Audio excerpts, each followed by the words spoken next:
pagi menjelang siang ini kerinduan kami adalah menggenapi setiap karya Tuhan dalam hidup kami. Kami tahu kami nggak mampu kalau kami sendiri. Kami butuh Tuhan, karena hanya Tuhan yang mampu menguatkan kami. Bahkan ketika beberapa hari lalu kami dan gereja di seluruh dunia boleh merayakan kubur yang kosong, itu menguatkan kami bahwa Engkau Yesus menang atas maut, Kau menang atas kematian. Bahwa melalui tubuhmu, melalui kuburmu yang kosong, tubuhmu itu juga menjadi ganti yang seharusnya tubuh kami yang dicambuk. Terima kasih Tuhan. Kami percaya pagi menjelang siang ini kami sudah memuji Tuhan. Kami sudah mempersembahkan yang terbaik bagi Tuhan. Terimalah ini sebagai wewangian dupa yang harum di hadapan-Mu. Karena kami percaya Bapa, waktu Engkau bersuka cita oleh pujian kami, Engkau akan sampaikan isi hati-Mu pada kami.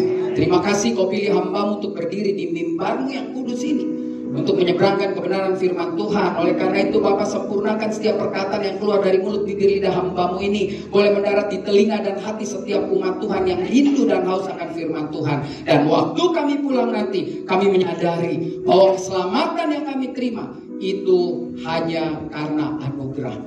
Syukur dan doa kami naikkan hanya di dalam nama satu nama, yaitu Kristus Yesus Tuhan dan Juru Selamat kami, yang siap diberkati oleh firman Tuhan. Mari sama-sama dengan saya katakan amin. Tepuk tangan yang meriah sekali lagi sebelum saudara duduk. Haleluya. Silakan duduk. Shalom. Apa kabar semuanya? Saya percaya saudara semua sehat-sehat ya. Ini para pemuji, pemusik juga penuh dengan semangat. Ada antusias yang luar biasa. Hampir 2 bulan kita nggak jumpa, dan sekarang kita jumpa lagi.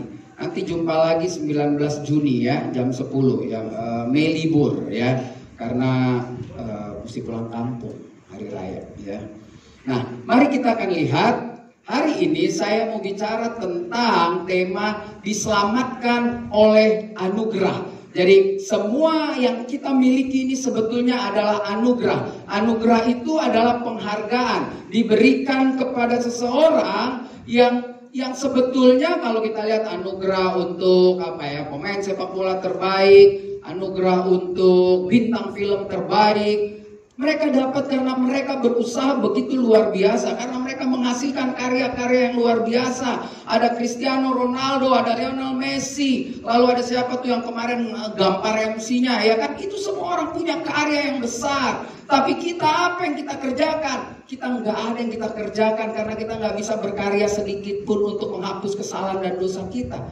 Inilah kelebihannya orang Kristen, saudara. Sulit diterima buat orang yang tidak mau menerima iman atau tidak mau menerima anugerah dari Kristus. Dan kita bersyukur kita mau menerima anugerah itu, sehingga kita boleh menikmati keselamatan. Harga yang harus kita bayar dibayarkan tunai oleh Kristus Yesus. Itu tangan yang meriah buat Tuhan Yesus. Nah, mari kita baca satu bagian yang menarik, yang kita percaya dan saya percaya kita semua akan menikmatinya ya. Nah, ini ayatnya sudah saya tampilkan. Saya yang baca kepada saudara ya, di dalam Efesus, kitab Efesus ya, saudara. Begini firman Tuhan. Kamu dahulu sudah mati karena pelanggaran-pelanggaran dan dosa-dosamu. Kamu hidup di dalamnya karena kamu mengikuti jalan dunia ini. Karena kamu menaati penguasa kerajaan angkasa, yaitu roh yang sekarang sedang bekerja di antara orang-orang durhaka. Sebenarnya dahulu kami semua juga terhitung di antara mereka. Ketika kami hidup di dalam hawa nafsu, daging dan menurut kehendak daging dan pikiran kami yang jahat.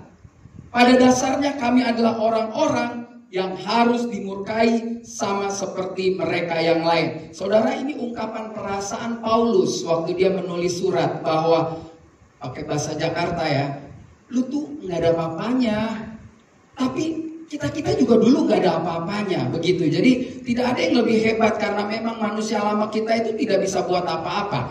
Lalu ayat yang keempat dikatakan begini. Tetapi Tuhan yang kaya dengan rahmat, oleh karena kasih-Nya yang besar yang dilimpahkannya kepada kita, telah menghidupkan kita bersama-sama dengan Kristus. Sekalipun kita telah mati oleh kesalahan-kesalahan kita, oleh kasih karunia kamu diselamatkan. Banyak pemulangan yang Paulus sampaikan nanti ya. Lihat, perhatikan baik-baik. Ayat yang ke-6. Dan di dalam Kristus Yesus, Ia telah membangkitkan kita juga dan memberikan tempat bersama-sama dengan Dia di surga. Ayat yang ke-7. Supaya pada masa yang akan datang, Ia menunjukkan kepada kita kekayaan kasih karunia-Nya yang melimpah-limpah sesuai dengan kebaikannya terhadap kita dalam Kristus Yesus. Ingat, ini ditulis sekitar tahun 60-70-an. Lalu Paulus bilang di masa yang akan datang, kita yang hidup nih di masa yang akan datang yang dia bilang waktu itu. Ya. Ayat 8. Sebab kasih karunia kamu diselamatkan oleh iman. Diulangi lagi saudara, supaya jangan GR. Jangan ngerasa gue begini karena gue rajin doa, rajin gereja. Ingat, karena kasih karunia kamu diselamatkan oleh iman. Itu bukan hasil usahamu, tetapi pemberian Tuhan. Ayat 9. Itu bukan hasil pekerjaanmu. Jangan ada yang memegahkan diri. Jadi di gereja ini jangan ada yang bilang, kan gue berkhotbah, gue lebih dong dari lo. Kan gue main musik, gue lebih dong dari lo. Lu mah cuma jemaat doang nih, gue nih jadi singers nih. Waduh, bangganya minta ampun. Ingat, dikatakan jangan ada yang memegahkan diri. Ayat 9. Itu bukan hasil pekerjaanmu. Jangan ada orang yang memegahkan diri. 10. Karena kita ini buatan Tuhan, diciptakan dalam Kristus Yesus untuk apa saudara? Melakukan pekerjaan baik yang dipersiapkan Tuhan sebelumnya. Ia mau supaya kita hidup di dalamnya. Saudara, sederhana sekali kalau kita mau belajar firman Tuhan. Paulus mengingatkan para pembacanya untuk kembali mengingat keadaan hidup sebelum mengenal Kristus.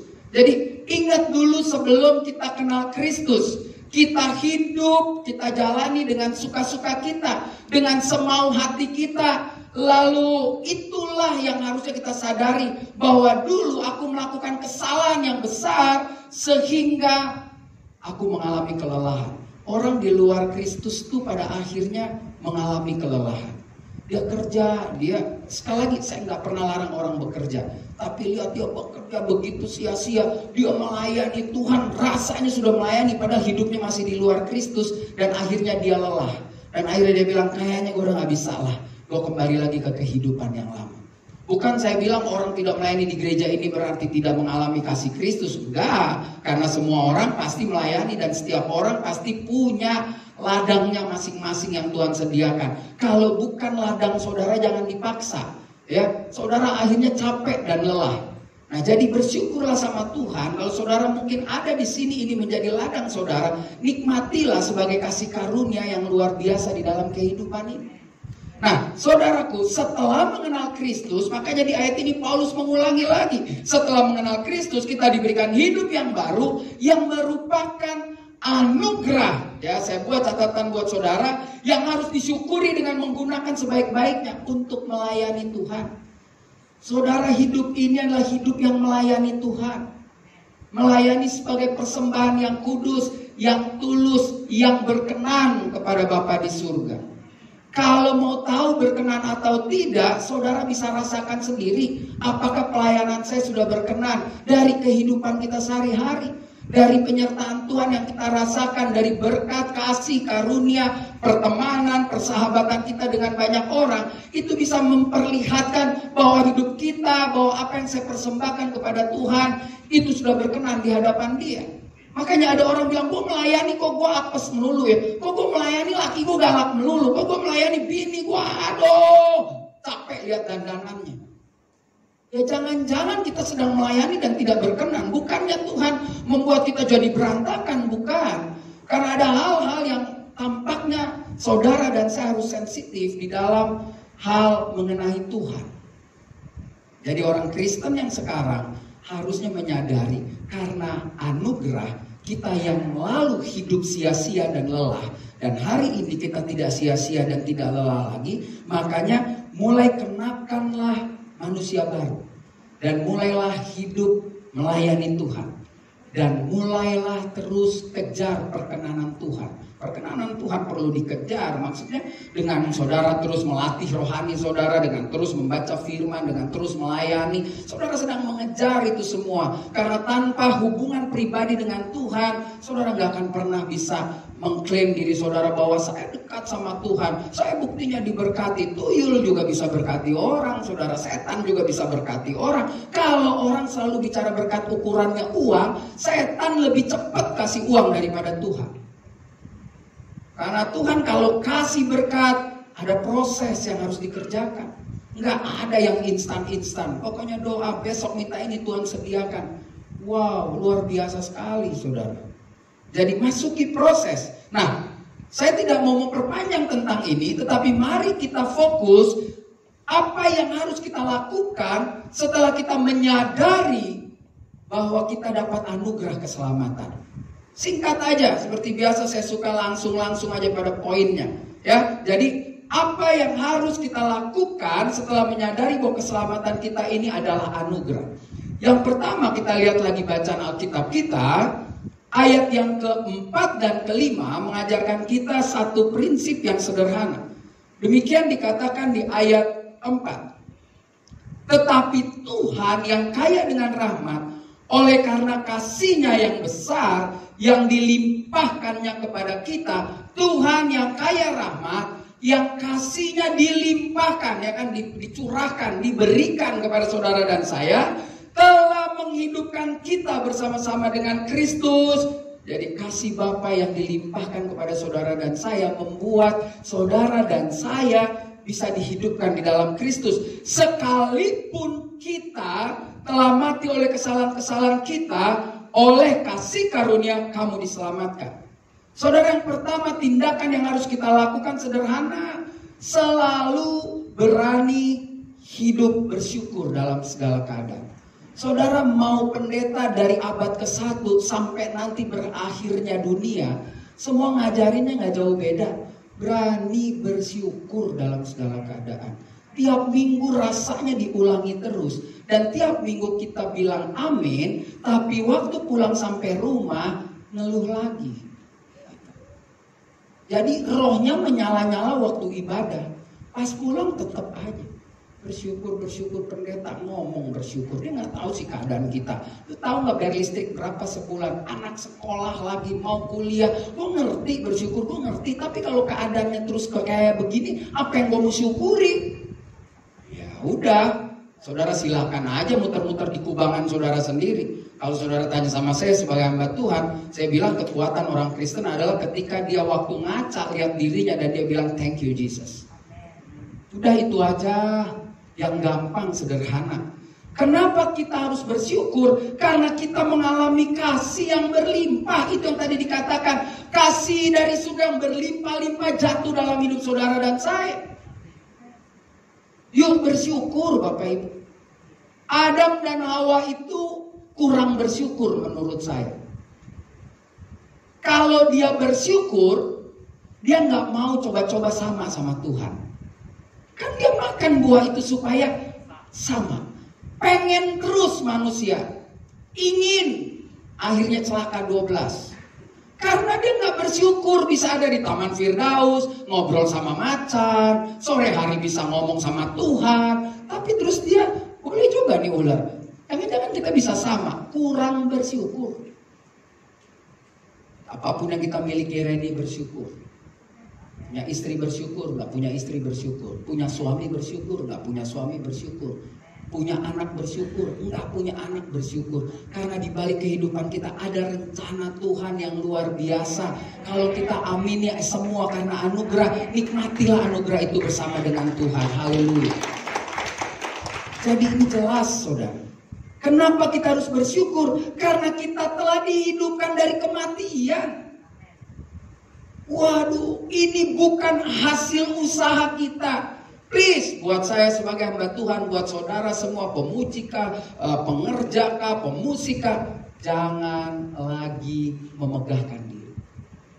Jelas sekali kita dihidupkan dari kematian. Saudara dan saya yang tidak layak dilayakkan. Alkitab menulis kamulah bangsa terpilih, imamat yang rajani.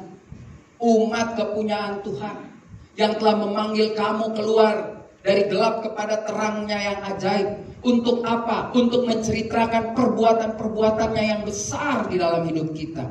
Kita yang gak layak dilayakkan, ditumpahkan kasih dari surga supaya bisa cerita kebesaran Tuhan. Wah, banyak orang kalau ngomong Tuhan, udahlah Tuhan. Tuhan juga tahu gue setia. Saya gak suruh saudara keluar lalu ngomong ke satpam, lu tahu Yesus gak? Enggak begitu. Ngomong soal Tuhan itu adalah ketika kehidupan kita ditampilkan dan bisa menjadi berkat bagi orang. Waktu kita bersyukur, kita sedang melayani Tuhan. Jadi bersyukur ya, yang sampai akhir bulan April ini belum punya pasangan juga bersyukur. Sebetulnya gampang kok, tinggal turunin aja kok standar. Tadinya mau suami S3, S2 lah.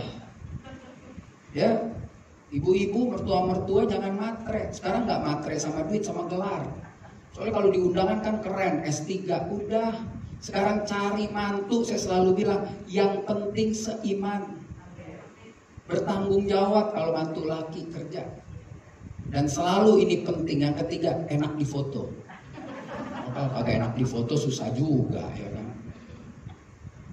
Ya kalau cari menantu perempuan, yang penting seiman. Enak difoto sama tangannya jago pesen makan, udah itu. Karena anak sekarang, cowok-cowok anak sekarang nggak lagi seperti cowok zaman saya. Kalau punya istri mesti pinter masak dong, enggak. Sekarang mesti pinter ngorder. Nah, yang kasih duit suaminya. Puji Tuhan kalau istrinya kerja, ya kan. Tapi kalau enggak ada yang diorder, ya lihat-lihatan aplikasi aja. Nggak kenyang sendiri, ya kan. Jadi yang pertama, hidup harus selalu bersyukur. Berani hidup bersyukur dalam segala keadaan. Buat saudara yang ada di rumah, apapun yang terjadi hari-hari ini dalam hidup saudara, ingat kita punya anugerah yang besar yang tidak layak dilayakkan. Untuk itu hiduplah bersyukur. Yang kedua, saudara, mari kita lihat apa yang harus kita lakukan di dalam kehidupan kita ketika kita tahu bahwa keselamatan yang kita terima ini hanya anugerah. Kan ada lagunya tuh, semua karena anugerahnya diberikan kepada kita, ya kan? Suara saya nggak sebagus WL tadi. Kalau saya terusin melengking jelek, jadi saya tahu diri. Ya, lihat berikutnya. Sorry saya pakai tinta merah, ternyata ini nggak kebaca. Tapi saya bacain buat saudara, karena saudara ini VIP di hadapan Tuhan hari ini ya. Pokok kalau ibadah ente VIP semua. Kalau pulang tetap bayar parkir, ya kan. Begini ayat yang ke-7. Supaya pada masa yang akan datang, saya yakin ini nih masa yang akan datang. Karena ditulisnya tahun 60-70-an. Supaya pada masa yang akan datang, ia menunjukkan kepada kita kekayaan dan kasih karunia yang melimpah-limpah sesuai dengan kebaikannya terhadap kita dalam Kristus. Jadi waktu Paulus tulis supaya di masa depan nanti, kita hidup sudah di masa depan, dan ini berlaku juga untuk generasi anak saya, kita sudah mengalami kasih yang melimpah-limpah. Saudara, kalau kita bilang saya nggak mengalami kasih yang berlimpah-limpah, saudara dan saya nggak tahu diri di hadapan Tuhan. Saya selalu bilang gampang ukurannya, timbang aja berat badan naik terus, itu berarti masih makan, masih bisa bersuka cita. Saudara masih bisa ke gereja, masih dandan kan? Nggak ada saya lihat perempuan kayak kuntilanak bucet, nggak ada. Semua masih bisa pakai bedak, semua masih bisa pakai sepatu, mau lama baru semua bajunya bagus. Itulah dia saya katakan, di masa yang akan datang kasih yang melimpah-limpah itu turun. Sebab ayat 8, karena kasih karunia kamu diselamatkan oleh iman. Itu bukan hasil usahamu tapi pemberian Tuhan. Selain kita harus bersyukur karena Tuhan melayakkan kita, karena Tuhan memberikan kepada kita, makanya jangan satupun kita sombong, tetapi beranilah di dalam syukur kita kepada Tuhan memperlihatkan kekayaan dan kasih karunia Kristus yang sudah kita terima. Apa itu berani memperlihatkan kekayaan dan kasih karunia Kristus yang sudah kita terima? Hidup saudara dan saya harus jadi berkat.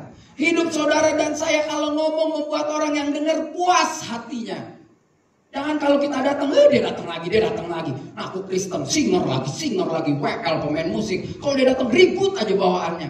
Saudara, kita mau ngomong bersyukur susah. Tapi waktu kita datang, mungkin menurut ukuran dunia kita kekurangan ya materi yang ada saat ini. Tapi kalau kita kumpul dan kita menjadi orang yang terus punya semangat dan bilang bahwa hidup saya dan keluarga saya pasti dijaga Tuhan. Bukan kalau ketemu ngomongnya ngeluh, hidup susah, begini Pak, besok ada pertarungan, besok saya nggak bisa ini. Aduh, saya paling males ngomong orang Kristen yang aku sudah mengalami anugerah tapi seperti itu. Orang Kristen tuh kalau kumpul, kalau bisa ngomongnya sama-sama adu menguatkan. Ya kan? Tadi tuh Bu Endang tuh jadi orang yang ke 1500 ketemu saya, Pak pendeta kurus jelek loh, peot. Nggak ada yang bilang, lu kalau kurus ganteng loh. Nggak ada. Semua manusia yang saya temuin tidak ada yang positif. Nah itu ngebahaya kan? Ya kan? Lu peot kan ukuran lu, bukan ukuran bini gua gitu. Lalu gua bilang, tapi kalau gemukan lu cakep. Ya kalau gue gemuk berarti gue kolesterol dong. Menurut lo cakep gue mati. Enak aja ya kan. Begitu. Nah ini hanya intermezzo. Jadi bagi saya, marilah kita jadi orang yang berani memperlihatkan bahwa kekayaan yang katanya banyak dari surga sudah ditumpahkan kepada saudara ini kepada banyak orang. Kenapa saya katakan gitu? Karena memang kita harus hidup ini menceritakan tentang Tuhan. Ya Tuhan itu terlalu baik. Tapi emang ini sulit ya kalau ketemu Kristen yang memang nggak serius gitu ya. Saya nggak bilang kita terus lebih hebat, bukan. Tapi kalau Kristen yang serius ya dia bercanda, dia ngobrol apa. Tapi pasti di tengah pembicaraan itu pasti akan adalah keluar kata-kata Tuhan itu baik atau puji Tuhan anak gua begini, puji Tuhan bini gua begini, puji Tuhan suami gua begini, ya kan? Ada sesuatu yang dibanggakan tentang Tuhan. Inilah yang saya katakan berani memperlihatkan kekayaan dan kasih karunia. Bukan kekayaan harta materi ya saudara, tetapi kekayaan surga yang berlimpah-limpah yang jatuh di dalam hidup kita harus dirasakan banyak orang. Ya kalau kita nggak bisa bantu orang kasih materi, duit, baju, celana, apa segala macam, setidak-tidaknya wajah, muka, omongan kita membuat orang itu lebih semangat menghadapi hidup. Lebih hidup daripada hidup. Malaikat aja bilang, ngapain kamu masuk ke kuburan? Mencari dia yang hidup di antara yang mati, yaitu Yesus. Ya, Jumat lalu saya bahas tentang kubur yang kosong. Kubur kosong itu menggambarkan 3 bagian yang luar biasa. Yang pertama tadi saya katakan Yesus menang atas maut dan kematian. Yang kedua perhatikan kalau saudara baca, kalau pasca di kubur kosong lihat, Maria dikatakan Maria lari, Maria takut, tapi apa? Sambil bersukacita dan berlari cepat. Itu tandanya hidup ini ada ketakutan Bapak Ibu. Tetapi ketakutan tidak boleh menghalangi kita lari cepat-cepat. Makanya Maria waktu takut, tapi dia dikatakan tetap bersukacita. Dia tetap lari cepat-cepat. Jadi hidup ini tidak boleh dikendalikan oleh takut. Tetapi takut harus dikalahkan oleh sukacita. Takut biasa saudara dalam hidup ini. Jalan aja jam 2 pagi loh, ke lantai 7 turun lagi. Takut saudara. Tapi ketika ketakutan mengendalikan hidup seseorang, maka Maria gak akan pergi ke Galilea. Dia akan pulang ke rumah dan dia gemeter. Lalu dia bilang, gila ada setan di batu itu. Tapi Maria lari. Dan Yesus membuka tabir itu bahwa dia benar malaikat, bukan setan. Karena kalau saudara hidup seperti di zaman Maria, ke kuburan lihat batu terguling, lalu ada cahaya di atas batu ngomong, kita bilang setan. Makanya Yesus tidak pernah bikin orang bingung. Di tengah perjalanan lari Yesus datang. Ya saudara nanti baca Matius 27. Yesus bilang gini, salam bagimu. Bilang sama mereka, saya tunggu di Galilea. Jadi Yesus itu jelas, dia bilang, gua kasih lu ketenangan bahwa tadi yang di batu itu benar-benar malaikat. Dan yang membuat kita bahagia, kenapa surga kasihnya berlimpah-limpah? Yesus tidak pernah tinggalkan saudara. Saudara mau berdebat sampai kapanpun, kita hidup di zaman kasih karunia ini, Tuhan tidak pernah tinggalkan manusia. Manusia yang tinggalkan Tuhan. Itu pun waktu manusia tinggalkan Tuhan, Tuhan tetap cari. Saudara baca lagi di rumah, lalu Yesus bilang gini, Maria dan temannya bilang, saya tunggu mereka di Galilea. Saudara tahu arti? 11 muridnya itu juga pengkhianat, sama seperti Yudas. Dan saudara pikir cuma Yudas yang berkhianat. Yudas apes aja karena dia jual pakai duit. Tapi yang lain lari kan? Yang lain kabur kan saudara? Tapi lihat Yesus bilang begini, waktu dia bangkit, harusnya Yesus bangkit lalu bilang, mana yang 11 tuh? Gua gamparin tuh orang, kurang ajar semua lari. Enggak. Dia cuma bilang begini, bilang saya tunggu di Galilea. Itulah kasih yang berlimpah. Saudara tahu kenapa di Galilea? Karena mereka pertama kali dipanggil di Galilea. Yesus senang dengan memori. Yesus senang dengan romantika, ya kan? Supaya kalau bilang, oh kok dia pengen ketemu di Galilea? Oh iya, dulu gue dipanggil. Lihat saudara, kita ikut Tuhan mungkin lebih dari 3,5 tahun seperti murid Yesus. Murid Yesus yang namanya Petrus, Alkitab tulis Petrus, Yakobus, ya kan? Ada tuh yang ngomong di TV, ya Petrus, Yakobus, Spiritus, Taktikus. Itu dia kalau tobat juga diterima Tuhan. Nggak ada hak kita untuk bilang dia menghujat Roh Kudus. Saya selalu bilang, siapa yang bisa cerita sama saya, jelasin apa itu menghujat Roh Kudus? Silakan ceritakan, semua yang nonton. Siapa yang tahu ukurannya menghujat Roh Kudus? Tolong jelasin sama saya. Manusia nggak ada yang tahu, cuma Tuhan yang tahu. Jadi jangan jadi hakim atas orang. Yesus cari mereka. Dia menunjukkan bahwa saya tetap setia mengasihi. Wah, jadi hari ini kalau saudara bilang, kayaknya kakak saya udah tinggalin Tuhan, doa aja. Ya, saya senang sekali, sering sekali saya ulang-ulang di sini. Wahyu 3:20. Aku berdiri di muka pintu dan mengetok pintu. Tandanya, oke bahasa Jakarta nih, lu kagak buka dia tetap di depan pintu lu. Berarti kita keras pun dia tetap di depan pintu hati kita. Kan Yesus bilang kalau ada yang dengar buka, saya masuk. Masuk bukan cuma di teras. Makan berarti kalau udah ada tamu ke rumah duduk di meja makan itu dekat sekali. Malah kalau yang kaya ngajak ke dalam kamar, betul nggak? Ini banyak orang kaya, kamar, lihat deh tas gue banyak, pulang nggak bagi. Nah itu tuh orang sombong, ya kan? Gak usah pamer kalau nggak bagi, ya. Nah saudara lihat, bahkan Alkitab bilang untuk ketiga kali Yesus temui mereka di Galilea juga. Waktu dia datang, adakah makanan padaku? Pagi ini nggak ada. Itu makanan tersedia. Ya saudara, di awal dikatakan dalam Alkitab, Petrus, Yohanes, Yakobus meninggalkan segala sesuatunya untuk ikut Yesus. Waktu Yesus bilang, Petrus kau sekarang jala ikan, nanti sama saya jala manusia. Meninggalkan segala sesuatu, tandanya mereka mempercayakan hidupnya kepada Yesus. Dia percaya dong, dia tinggalin perahu jala. Gua gak tahu mau makan apa, pokoknya ikut Yesus.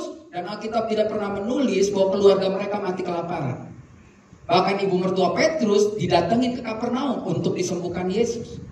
Jadi mereka benar-benar mempercayakan diri sama Yesus. Tapi waktu Yesus mulai dicambuk di Via Dolorosa, kabur semua. Hati-hati saudara, jangan bilang sama saya sih sampai mati ikut Yesus, saya juga harus hati-hati. Ya, yang bareng sama Yesus, tidur bareng, makan bareng, bikin mujizat bareng aja kabur saudara. Tapi Yesus tetap tidak marah. Itulah yang saya katakan, kita harus berani ceritakan kekayaan kasih karunia yang sudah kita terima sama orang. Waktu saya jahat, seperti tulisan di awal, kehidupan saya yang lama yang sia-sia, Tuhan masih kasih kesempatan. Puji Tuhan kalau kita masih hidup, ada kesempatan memperbaiki diri. Lihat, mengapa kita harus bercerita? Yang kedua, karena tanpa melakukan apa-apa, kita menerima kebaikan itu. Terlalu pelit buat kita kalau tidak cerita tentang Tuhan, sementara Tuhan bercerita tentang dirinya kepada saudara dan saya. Wow, lagu saya kecil tuh, berapa tahun lalu saya nyanyi di sini. Ku suka menuturkan cerita mulia, cerita Tuhan Yesus. Yang kecil gereja pasti tahu lagu ini. Dan cinta kasihnya, ku suka memasyurkan cerita yang benar. Yang nggak tahu baru tobatnya udah gede, langsung gereja main band, nggak main organ genjot. Kalau Pak Harapan pasti tahu lagu ini, ya kan? Saudara, yuk ceritakan. Waktu kita bersyukur, syukur kita diisi dengan menceritakan kebaikan Tuhan. Yang ketiga, yang terakhir, alhamdulillah cepat, katanya, tumben cepat katanya. Nggak juga lah, 11:30 sekarang ya. Yang di rumah ingat, yang pertama kita harus bersyukur dalam segala hal. Yang kedua, jangan pernah takut. Kita harus berani memperlihatkan kekayaan dan kasih karunia yang sudah kita terima. Yang ketiga, yang di rumah, kalau bisa, kalau saudara merasa hatimu jemaat gift, datanglah ibadah minggu depan, ya. Ya, supaya saudara bisa lihat. Bagaimanapun ibadah begini emosi lebih mantap. Kalau di rumah kan pesen makan, matiin kompor, belum masukin pewangi ke mesin cuci, ulang lagi. Itu bukan ibadah, ya. Saya kemarin sharing juga, tega ada orang bilang begini, happy long weekend, Kristen loh. Lu gak gereja pasca, online aja, tapi dia pergi keluar kota loh. Dia libur, dia berenang. Kita bukan mau menghakimi ya, tapi kalau orang Kristen yang mengalami kasih Tuhan yang berlimpah-limpah, oke lo libur lah, lo mau ke Bali, ke Lombok, kemana, tapi hari Minggu lo cari gereja dong, lo gereja, kan ada orang ibadah. Ingat ya, hati-hati lo. Ya, kita bisa habisin puluhan juta untuk libur 3 hari di Jumat Agung, Sabtu dan Minggu, tapi kita nggak ke gereja tuh. Kita cuma nonton sambil tiduran di hotel, makan keripik, nonton orang khotbah. Udah gitu gini, gue gak demen deh sama khotbah dia, ganti aja. Itu orang udah paling hebat sedunia loh saudara. Itu orang paling hebat sedunia, ya. Kalau lo ada yang nonton kayak begitu, lo datang minggu depan. Saya ngomong untuk jemaat gift ya, kalau ada yang ngintip-ngintip ya lo nggak datang nggak apa-apa. Datang, gereja udah buka. Jangan lo bilang prokes lo ke mall ntar sampai jam 5. Prokes lo reuni foto, udahlah. Yuk kita syukuri hidup ini. Lalu kita ceritakan kebaikan Tuhan. Yang ketiga, itu bukan hasil pekerjaanmu. Wow. Jangan ada orang yang memegahkan diri, lihat dan sampai diulang-ulang terus gitu loh saudara. Ya, ayat 10, karena kita ini buatan Tuhan, diciptakan dalam Kristus Yesus untuk melakukan pekerjaan baik yang dipersiapkan Tuhan sebelumnya. Dia mau supaya kita hidup di dalamnya. Jadi kalimat ia mau supaya kita hidup di dalamnya itu mengingatkan kita agar kita terus-menerus hidup di dalam Tuhan. Orang yang mau terus-menerus hidup di dalam Tuhan, pasti dia ada memaintain dirinya. Sesibuk apapun, saudara harus punya waktu berdoa, Bapak Ibu. Ini nasihat udah puluhan ribuan tahun. Sesibuk apapun, baca Alkitab setiap hari. Percuma saudara ngomong sama saya nanti gini, tapi kan gue tiap minggu pelayanan. Percuma, lu pelayan kosong. Oh, 0, 0. Orang kalau nggak baca Alkitab nggak punya kekuatan. Saya kasih tahu, mau bacanya pagi, siang, sore terserah. Saya mau pendeta yang nggak mau pakai pakem-pakem begitu loh. Lu kalau mau baca tuh mesti pagi sebelum ayam berkokok, bagus. Nggak ribut saya. Gitu. Yang penting siapin waktu untuk baca firman Tuhan. Ada orang suka berdebat nggak penting buat saya. Lu kalau baca malam lu tenaga susah, capek lu tesi, tenaga sisa, lu jadi nggak hikmat lagi. Bagus. Kalau ada yang bisa baca malam itu menjadi hikmat buat dia juga bagus. Nggak penting buat saya. Yang penting ada waktu yang kita berikan. Minimal berapa saudara? Minimal seperti Yesus ingetin Petrus aja. Tak sanggupkah kau berjaga-jaga denganku 1 jam saja? Tapi kalau saudara tanya sama saya, saudara harus baca Alkitab, saudara harus baca firman, mau di waktunya potong-potong, minimal 2 jam 40 menit. Karena buat saya perpuluhan bukan cuma duit. Waktumu juga kamu harus berikan dong 1/10 sama Tuhan. Pagi yuk baca 15 menit, nanti pas di kantor kerja iseng ya ngobrol-ngobrol dengar musik, baca lagi 15 menit. Lalu dengar musik gereja 20 menit ya. Masa kita nggak bisa? Sementara kita duduk bisa 3-4 jam loh. Ngomongin orang lagi. Pakai kemasan Kristen. Dosanya komplit. Kode tuh mesti selesai ya. Oke, jadi orang yang terus-menerus hidup di dalam Kristus berarti ya pengulangan dari Paulus bilang gak boleh bermegah atas diri. Apa yang kita punya kita syukuri. Yang belum punya pun syukuri. Tapi bagi saya rasanya orang Kristen yang sungguh-sungguh sejati semua sudah punya. Cuma masalah kebutuhan kita berbeda-beda. Dan Tuhan tahu untuk memenuhi keperluan itu. Ya, saya suka ulang di khotbah di bukit, Yesus bilang, karena Bapamu di surga tahu apa yang kau perlukan. Ya, Filipi 4:19, dia Tuhan yang memenuhi keperluan menurut kekayaan di dalam Kristus Yesus. Jadi bagi saya, orang-orang yang terus-menerus hidup di dalam Kristus, dia harus siap dan rela melakukan pekerjaan-pekerjaan Kristus. Kalau saudara bilang, saya nggak bisa Pak baca Alkitab 30 menit. Oke, lakukan aja pekerjaan-pekerjaan Kristus. Hidup yang selalu menceritakan kebaikan Tuhan, hidup yang selalu bersyukur, lalu berani untuk serupa. Maka saudara sedang hidup terus-menerus di dalam Tuhan.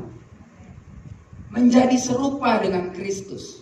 Bagiku hidup adalah Kristus dan mati keuntungan. Berarti itu serupa. Karena kematian Kristus mendatangkan keuntungan bagi saudara dan saya. Yang lama sudah berlalu, yang baru sudah datang. Mari kita mulai dengan cara hidup yang baru. Paskah bukan sekedar tahunan. Paskah bukan sekedar anak-anak cari telur. Bahkan gereja sekarang udah menurun. Dulu saya kecil telurnya matang, betul nggak BK? Sekarang telurnya plastik. Kayak anak kita jadi anak arbitan ya. Kita dulu pakai telur bener ya. Dihias-hias pulang cemong biru-biru merah-merah. Karena juga zaman dulu spidolnya yang gitu. Tapi kita senang gembira. Sekarang telur plastik, begitu keluar sekolah minggu ditendang-tendang anak-anak. Tapi gereja ini nggak telur bener ya, Bu Gembala ya bener, malah telur angsa lagi. Ya. Nah, hari ini kita belajar 3 prinsip sederhana. Di dalam keselamatan yang hanya anugerah, maka kita bisa lihat anugerah itu akan menghasilkan sesuatu yang luar biasa di dalam hidup. Yang pertama, saudara, kita berani. Kita harus berani bersyukur dalam segala hal. Yang kedua, kita harus berani memperlihatkan kekayaan, kasih karunia Tuhan yang diberikan kepada kita. Dan yang ketiga, saudara dan saya harus terus-menerus hidup di dalam Kristus. Biarlah 3 prinsip sederhana ini menjadikan saudara kaya di dalam Tuhan. Karena waktu kita pulang nanti, kita perlihatkan bahwa anugerah yang kita terima perlu disyukuri dari cara hidup kita setiap hari. Bahwa anugerah yang kita terima harus kita ceritakan sebagai kasih karunia yang luar biasa yang sudah Tuhan berikan. Dan itu harus jadi kesaksian nyata bagi banyak orang. Untuk memperkuat 2 poin di atas, hiduplah terus menerus di dalam Tuhan. Maka engkau akan mempunyai kekuatan yang luar biasa secara natural maupun supranatural. Beri tepuk tangan yang meriah buat Tuhan. Mari kita bangkit berdiri saudara. Mari kita sembah Dia. Kita katakan hal yang sangat luar biasa. Kita katakan semua karena anugerahnya diberikan kepada kita. Semua anugerahnya bagi kita untuk kita nikmati. Haleluya. Sungguh-sungguh katakan amin. Mari yang di rumah juga kita sembah Tuhan. Katakan semua anugerahnya diberikan kepada kita. Semua anugerahnya bagi kita. Bila kita dimakainya. Katakan sekali lagi, semua karena anugerahnya diberikannya kepada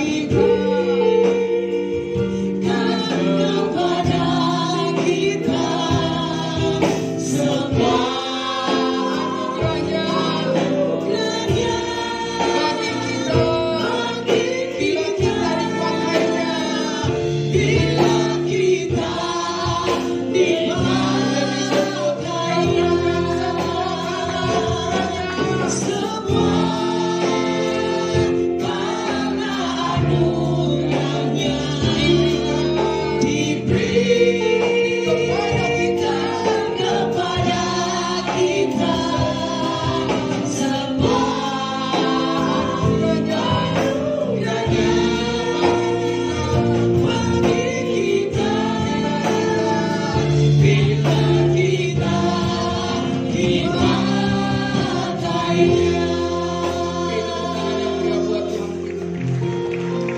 Bapak, ini pengakuan kami. Ini yang keluar dari hati kami. Kalau kami ada, kami bisa dipakai Tuhan melayani semua karena anugerah. Bukan kuat gagah kami Ampuni kami semua Tuhan kalau kami suka mencuri kemuliaan Tuhan. Ampuni kami semua kalau kami kadang sombong ketika Tuhan memperlihatkan kemegahan kekayaan Tuhan yang berlimpah-limpah pada hidup kami. Lalu kami mulai lupa dan kami mulai mempertontonkan kehebatan kami. Ampuni kami Tuhan. Ampuni kami Tuhan. Kalau 2000 tahun yang lalu 40 hari Kau sedang berjalan bersama para murid, dan kami menikmati Engkau pun sedang berjalan bersama kami. Terima kasih untuk anugerah-Mu. Saudara, hari ini Tuhan ingatkan kepada saudara dan saya, baik yang ada di rumah Tuhan maupun yang ada di rumah, beranilah hidup bersyukur dalam segala keadaan. Jangan sampai sukacitamu hilang, tercuri karena kau gak bersyukur. Beranilah, karena kita yang gak ada apa-apanya jadi ada apa-apanya. Kita yang miskin menjadi kaya. Kita yang harusnya menanggung dosa ditanggungnya di kayu salib. Terima kasih Tuhan. Kau ingatkan lagi kepada kami untuk kami berani memperlihatkan kekayaan dan kasih karunia Kristus yang sudah kami terima. Saudara, kekayaan kasih karunia adalah hidup yang damai sejahtera. Bukan yang banyak mobil, banyak uang, rumah besar, tetapi kehilangan damai sejahtera. Yang pertama-tama milikilah damai sejahtera, itulah kekayaan surgawi. Selebihnya materi itu urusan Tuhan. Urusan saudara dan saya adalah bersyukur dan perlihatkan kasih karunia Tuhan yang hebat yang sudah mengalir dalam hidup. Hari ini Tuhan ingatkan saudara dan saya untuk terus-menerus menyatu, terus-menerus hidup bersama dengan Kristus. Latihan badani baik. Oleh karena itu latihlah badan, tetapi latihan rohani jauh lebih baik. Oleh karena itu latihlah rohani saudara dan saya. Mulailah bangun persekutuan yang lebih intim lagi dari hari ini, sehingga kita akan melihat bahwa anugerah yang sempurna yang sudah Kristus Yesus katakan sudah selesai, itu boleh terjadi dalam hidup kita. Terima kasih Bapa, Kau telah mendengar setiap doa kami. Kami mau pulang dari tempat ini dengan mensyukuri anugerah, dengan menceritakan kebaikan Tuhan, dan hidup kami sungguh-sungguh di dalam Tuhan. Terima kasih Bapa. Terima kasih sekali lagi, hamba serahkan umat Tuhan ini ke dalam tangan. Jadikan mereka pionir-pionir Kristen yang luar biasa dalam kehidupan mereka sehari-hari. Terima kasih Bapa. Ini syukur dan doa hamba. Hamba naikkan hanya di dalam nama Tuhan Yesus Kristus, Tuhan dan Juru Selamat kami yang hidup, yang sudah diberkati Tuhan. Mari sama-sama katakan amin. Tepuk tangan buat Tuhan Yesus. Silakan duduk. Tuhan Yesus memberkati.